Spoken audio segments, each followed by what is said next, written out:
En intervention, le chef de l'État a dans un premier temps donc insisté sur l'insertion sociale des personnes à besoins spéciaux afin qu'ils se sentent non comme des citoyens de second plan mais à part entière. C'est avec un grand plaisir et une immense satisfaction que je me retrouve parmi vous aujourd'hui. Cette semaine nationale qui vient d'être organisée à l'initiative de l'Agence nationale pour les personnes handicapées nous réconforte à plusieurs égards. En effet, c'est réconfortant de voir que les personnes handicapées s'organisent elles-mêmes pour examiner leurs besoins et leurs aspirations. Et c'est réconfortant aussi de voir que le pouvoir public est à l'écoute et donne une légitimité politique aux revendications de cette catégorie de nos concitoyens. Mesdames et messieurs, l'handicap n'est pas une tare, ni un fardeau. C'est avant tout un état social que nous devons reconnaître à sa juste mesure. Comme vous le savez, les situations ne sont pas homogènes. Il y a ceux et celles d'entre nous qui naissent avec un handicap.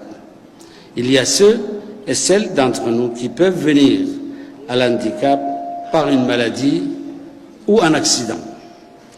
Mais il y a aussi certains de nos concitoyens pour qui l'âge avancé peut constituer un handicap.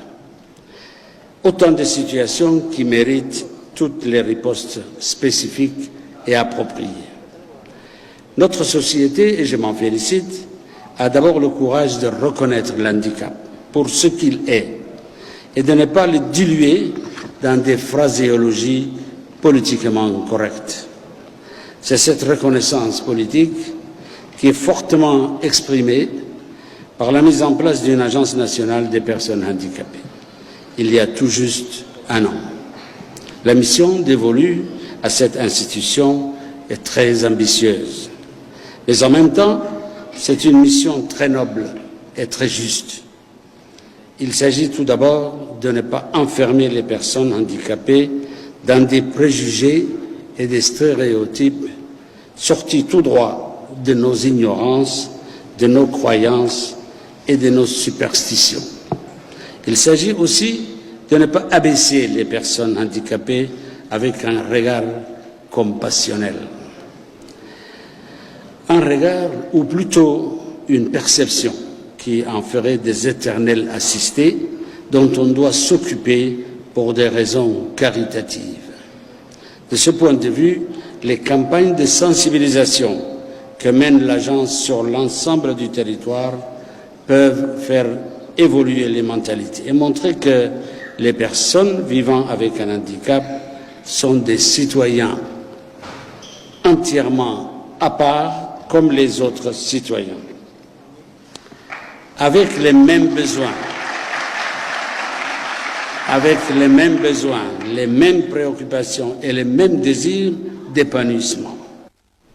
Et dans un second volet, le chef de l'État a mis en exergue notamment les différents champs dévolus à l'ANPH dans sa mission de soutien aux personnes handicapées. Mais la mission dévolue à cette agence ne se limite pas au seuil d'une simple sensibilisation sociale.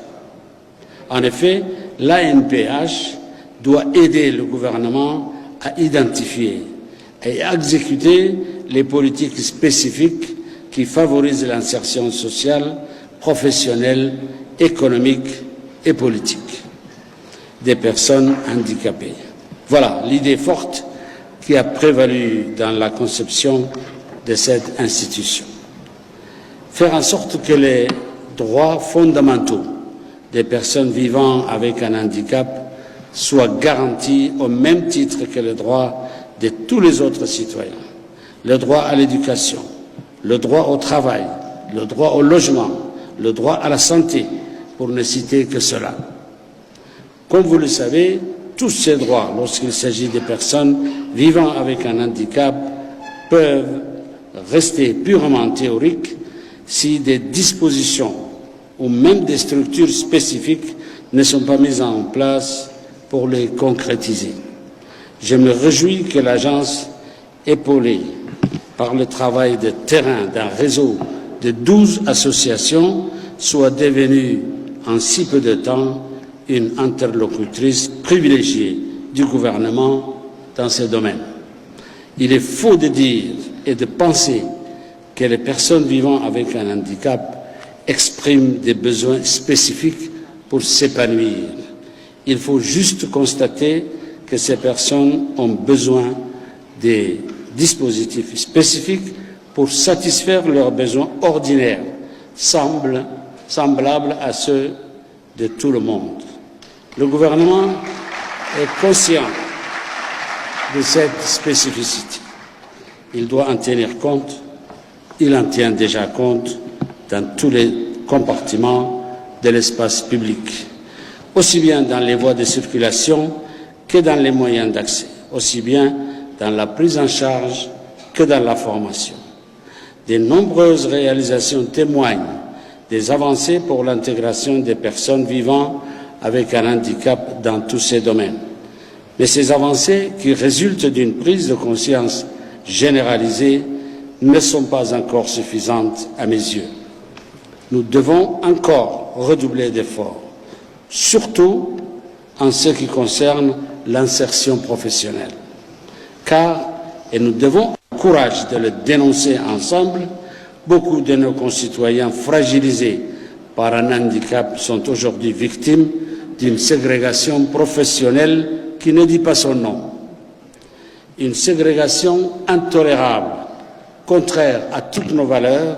C'est pourquoi le gouvernement, dans le souci de gommer cette inégalité des faits, renforcera l'arsenal juridique existant pour que les entreprises, aussi bien publiques que privées, accordent une importance spécifique à l'emploi des personnes vivant avec un handicap. J'ai commencé mes propos en rappelant que le handicap n'est ni une tare ni un fardeau. C'est juste une situation de fragilité qui peut concerner tout le monde en fonction des circonstances. Une situation de fragilité qui peut se transformer en une situation de précarité et d'exclusion sociale. Il est de notre devoir de faire en sorte que nos concitoyens fragilisés par un handicap ne subissent ni exclusion ni précarité. Je vous remercie de votre attention.